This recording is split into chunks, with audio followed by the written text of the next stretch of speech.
Hello, everyone, and welcome back to the Non Content Podcast. My name is Jerome Q. Joined by my colleague, Brian. As always, we are beginning a brand new month. It is the right match.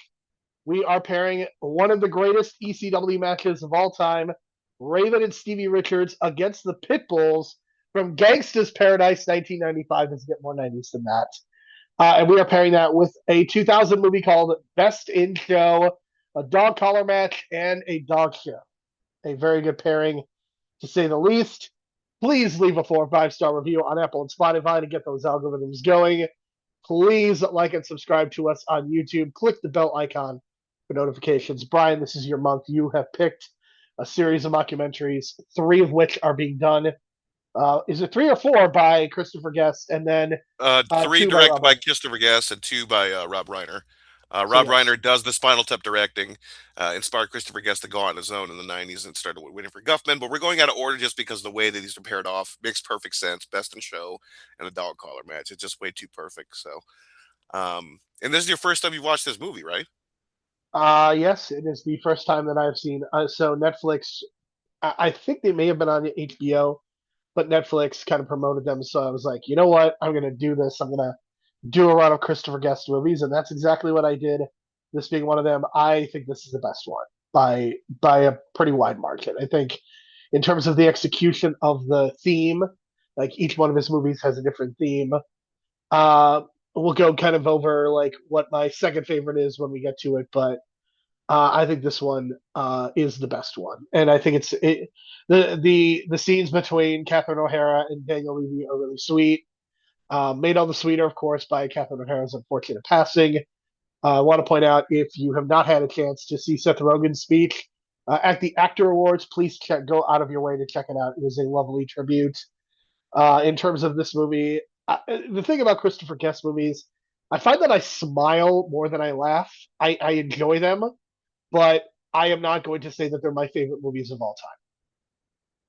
Yeah, that's the same exact feeling that I have. Like the first time I watched this was when we got a black box in my house, and like it was either one channel was like random movies that were new, and the other channel was like the same movie 24 hours, right? So I happened to catch this on a loop and just kind of, watched it in the middle, watched it at the beginning, and then watched it at the end, and finally completed it. And I ended up watching this multiple times on Black Box pay-per-view when it first like streamed or whatever you want to call it. And I just fell in love with this movie from like right from the start. No idea about the past history about Christopher Guest or Spinal Tap or anything. This kind of opened the door for me in terms of like what a mockumentary is, which led me into finding Spinal Tap, and the whole thing unravels from there. But yeah, this movie is just really like fun. Like I don't laugh out loud so much, but there are scenes where I really laugh out loud. But it makes you smile a lot, and I think that's a great feeling to have. And there's a rewatchability factor because of that, and the characters are so I think beloved and so. realistic. I And think I think yeah, that the one thing I will say is, and I think this is really important. I think you again, Eugene Levy and Catherine O'Hara have great chemistry. I think I said Daniel Levy earlier.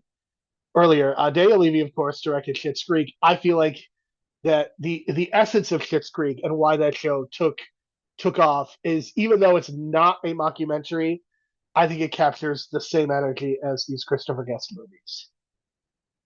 absolutely. I think that's the carryover, and I think that's why like it kind of got honored in its fifth season because it's like kind of honoring that not mockumentary, but that comedy feeling, that smiley, happy feeling. It's not like gross comedy. It's not like Well, I think there's a outrageous couple comedy. reasons. Number one, Yeah, I think a lot of people watch this during the pandemic.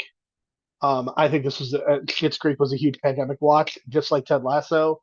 And these are two shows that made people actually feel good and not terrible. And the problem is we don't have enough shows that make people not feel terrible. So I think that's why Schitt's Creek took off as much as it did and became successful. And I think that again it captures this very same energy. What makes Christopher Guest different, of course, is that he's definitely going for a very it's very dry. I think dry is the right word, right? that totally agree with that. Except Spinal Tap's not dry, but this is definitely dry wit for sure. Yeah.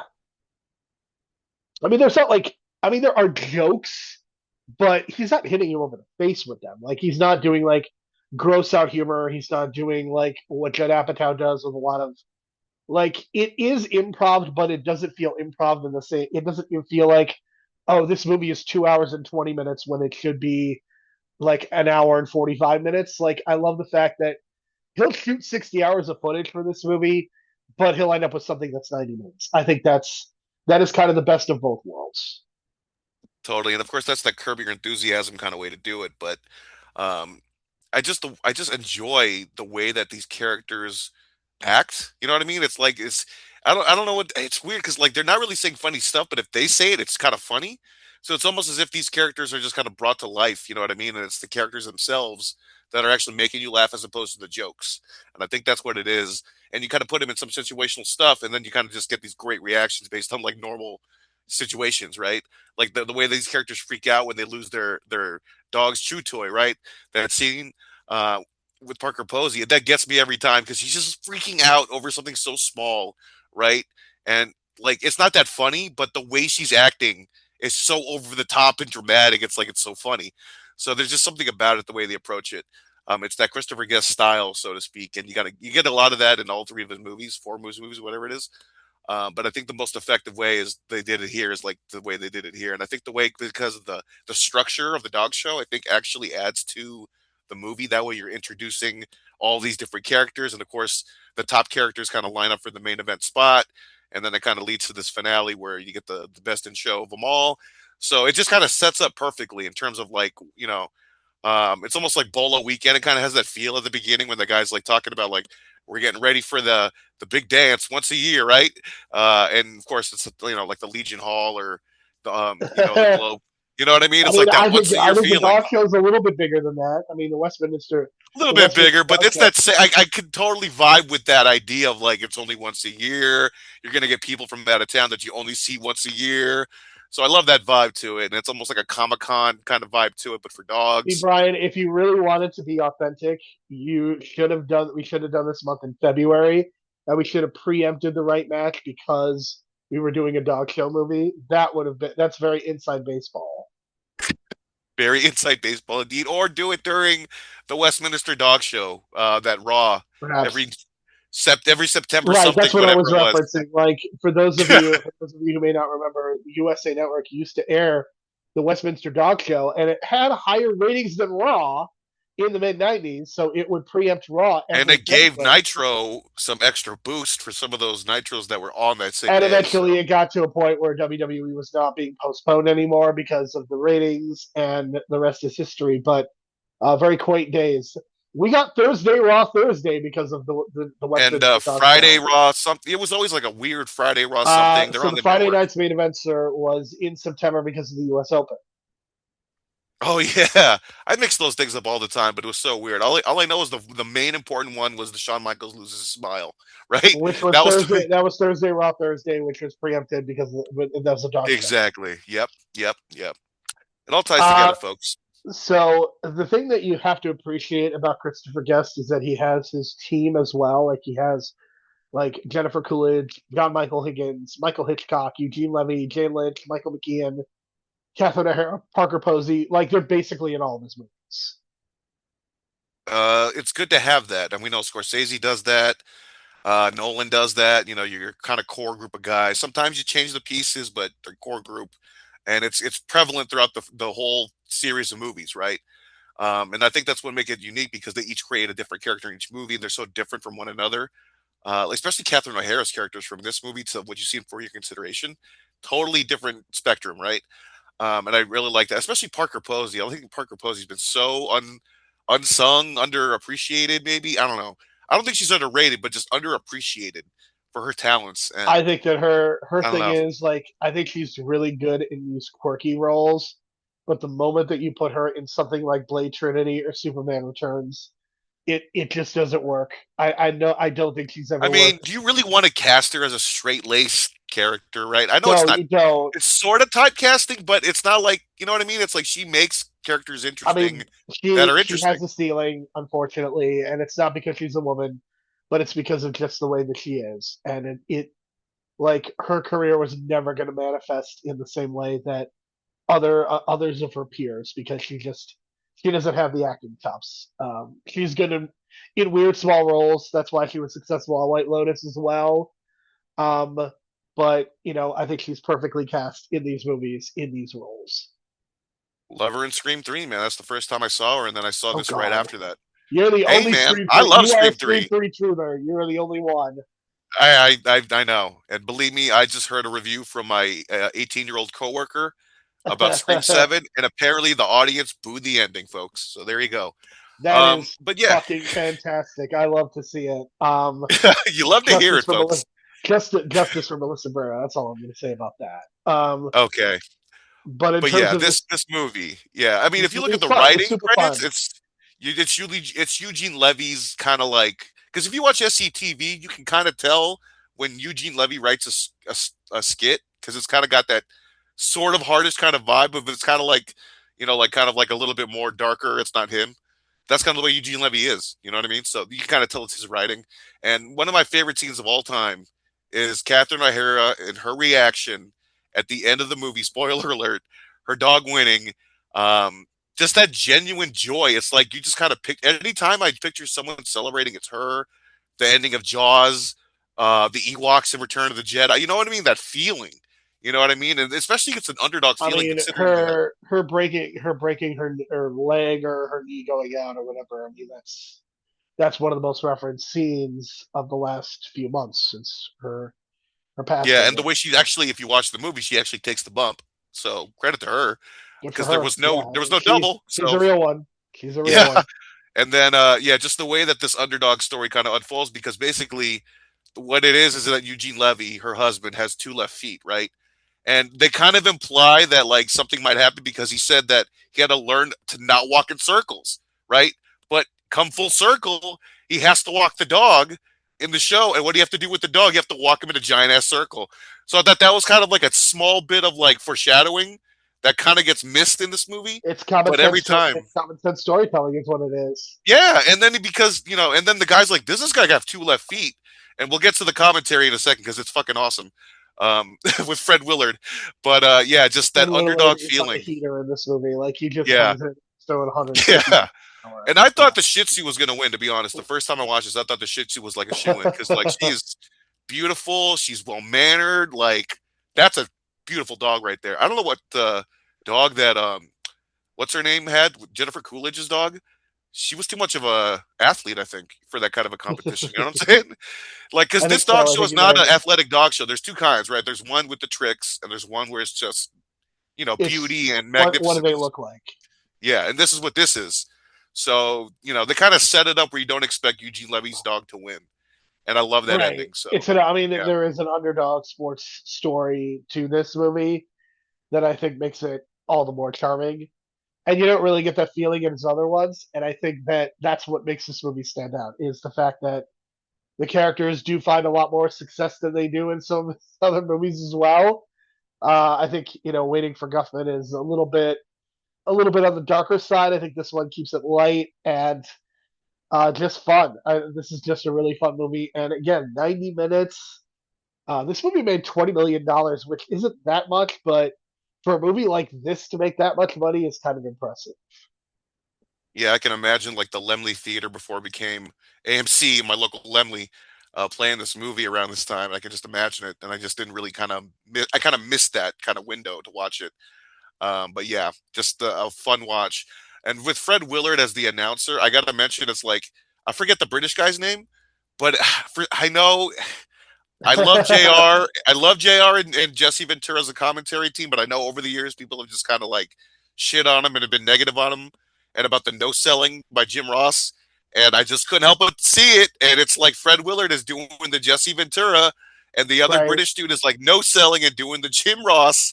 And just like every time he says something stupid, he just no sells him.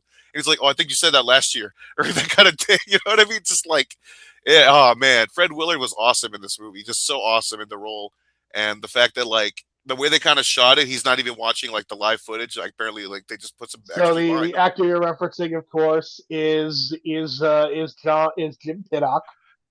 Yeah, and I he's remember a him familiar most. face. I remember him in Independence Day. Oddly enough, like that's the movie that there's a point in the end when they're like making the announcement and how they're going to defeat the aliens, and his accent is so distinct. That's where I recognized him from. Like he's in the movie for like 2 minutes. We I will don't be even talking remember about him him in that. if Wow. you go back next time you go back and watch Independence I Day. know, I know, I You're know. gonna Because he find does him. have a distinctive British voice. Do you realize who he is married to, by the way? Is it someone really famous that's British? Not so much. And Cusack. So his brother-in-law is John Cusack, and his sister-in-law Oh my is God, there's a third no. Cusack? There is, and she is I also an thought there was actor as just well. two. Oh No, shit. she's an actor as well. Have I seen her and just not noticed she's a Cusack? Wow, I'm Yes. gonna have to look this up later, man, because I'm tripping out because I just thought it was a I two. have blown your mind. She was in You Tank know what I mean? Girl. I haven't seen Tank Girl in God knows how long, but okay, Yeah. I believe you, man. Who knew? Yeah, but he's yeah. I mean, the commentary is great. It reminded me a lot of Dodgeball. The commentary, I don't know, just the feel, Yeah, because it's the filmed the rhythm. same exact way. Because I bet in Dodgeball, like Jason Bateman wasn't even watching shit, and he was just making shit up. You know what I mean? Like the way that Fred Willard did, and just did the same thing, and just had a fun 2 day shoot just to just make up shit. They probably weren't even wearing pants the Sports Center way. You know what I'm saying?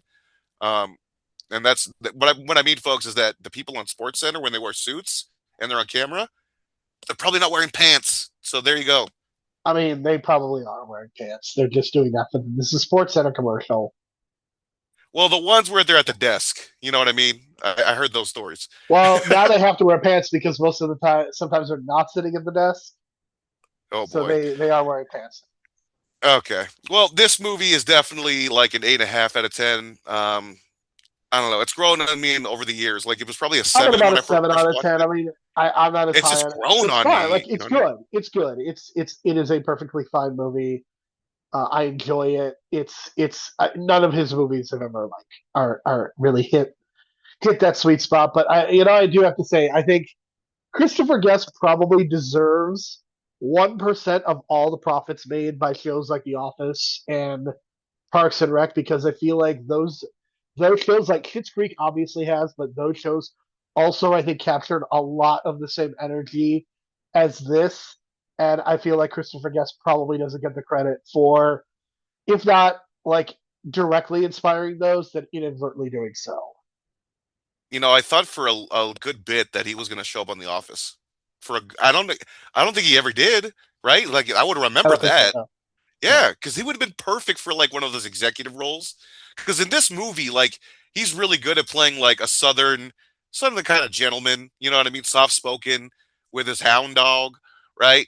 A little bit country bumpkinish. But if you kind Tremendous of play with accent. that, Tremendous accents. yeah, and if you want to play with that character, you could easily see this guy's a serial killer, right? With that voice, you know what I Yeah. mean?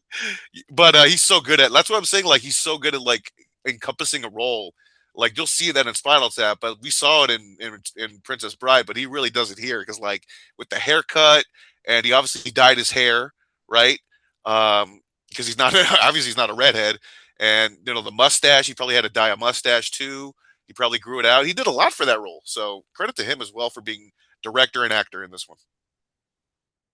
All right, Brian. Why don't you transition us and talk a little bit about the best match in ECW history? Question mark.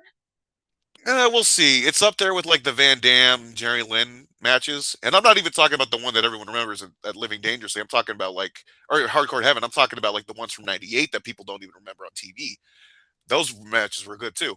But in this case, it's the story of the Pitbulls finally getting the tag titles. They're kind of like a team that's more of a chaser team than a team that has a long reign because they shortly lost the tag titles after this. But they got the big moment here in October of '95. Gangster's Paradise, named for the song by Coolio from the movie that with Michelle Pfeiffer. I forget the name. Dangerous Minds. Is that the correct name? Because I think Yep. we might review it soon, right? We might, quote unquote. And it's just a tremendous setup because Raven and Stevie Richards have been like the top heels of the company for like the last 6 months or so. They've been feuding with Tommy Dreamer. They just happen to team up because it's a lackey master kind of situation, slave master kind of relationship. And they kind of just loosely teamed up just recently because Raven's more of a single. And they ended up winning the tag titles, kind of setting up another team in the way for the Pitbulls because the Pitbulls have been chasing like the whole year. They've been kind of feuding with the Eliminators a little bit. The Gangsters have come into play. And you still got Public Enemy. So all these tag teams in '95 are kind of competing right now. And all of a sudden, Raven and Stevie Richards kind of come out of nowhere take the tag titles, kind of make things interesting. And it sets up this match where it's double dog collar. And the idea is that Raven knows that Stevie Richards sucks as a partner, right? And he doesn't want him involved in the match. He keeps saying he's like missing from the building or whatever, so he comes out alone. And he's like, okay, can we just do this one-on-one? And we do it 2 out of 3 falls to make it even. Stevie Richards is gone. I don't know where he is. So it sets up that way. And then all of a sudden, Stevie Richards shows up. Apparently, he was hiding, and then deletes to the 2-on-2. And then it kind of just breaks down from there, Jerome, because it's one dramatic entrance after another, and then one big bump after another. And there's so many things going on that it just ties in all these different storylines from the previous year. So I think the big moment is when Big Dick comes out and choke slams Todd Gordon. And at the time, the choke slam was banned because Bill Alfonso banned it because he didn't want to take a choke slam from 911. Bill Alfonso, of course, being the heel referee because he enforces the rules, kind of a stand-in for the the Pennsylvania Athletic Commission, which definitely has a reputation unto itself, which we could probably get into at another point. But what makes this so special is that Bill Alfonso gets on the microphone and says, "Well, the chokeslam is not banned anymore." That means that Big Dick would not get suspended, and this leads to 911, who is essentially a one-move wrestler. It is the chokeslam, and he hits the biggest chokeslam of all time. The reaction to this chokeslam is something to behold, and it is one of the most impressive reactions within context that I've ever seen. This is a perfectly constructed match. ECW and quite frankly, a lot of other companies have tried to do something like this, and it has not worked. Look, the WrestleMania 41 main event that everybody loves with Cody Rhodes and Roman Reigns is a poor man's version of this very match. There's my hot take. Well, I never saw that match, and I probably won't. But It's the I one can with all imagine the it now. the entrances. I can imagine the hoopla and all the shenanigans. I know there's an Undertaker spot, which is pretty much the 911 spot.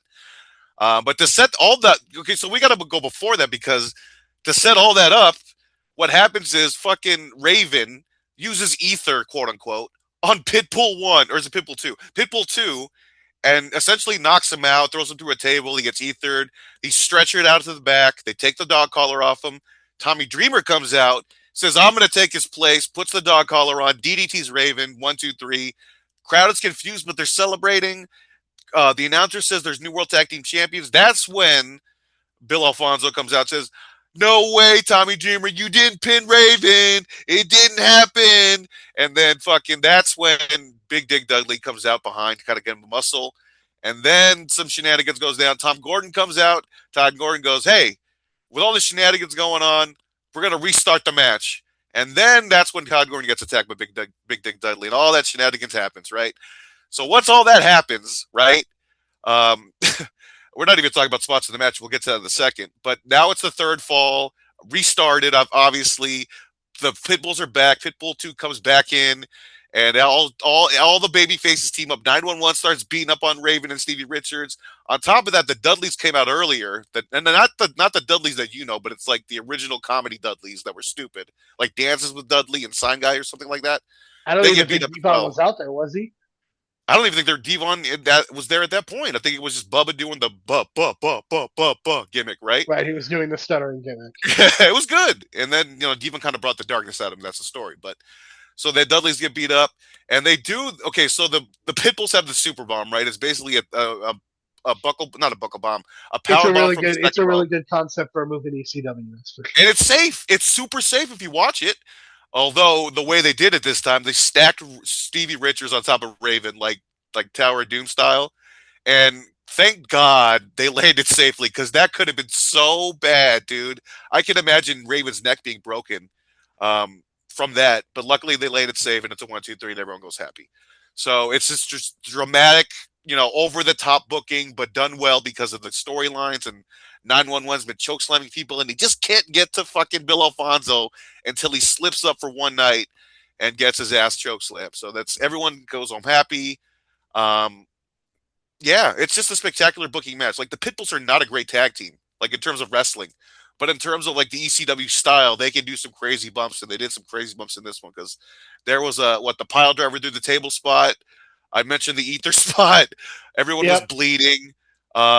Several DDTs, several chair shots, and at one point Raven was supposed to go through a table flat, and God knows what happened, but the back of his head like hit the corner of the table, and the table didn't even break. It just flipped backward, and God, I every time I see that, I get so scared because because you hear it, you hear his skull hit the table, dude. It's like, It's oh pretty. my God. It's gnarly. That's for sure. Thank God. Thank God. This And he is every finished night the that match. we're doing this shit. It's incredible. More people did I not see it. know.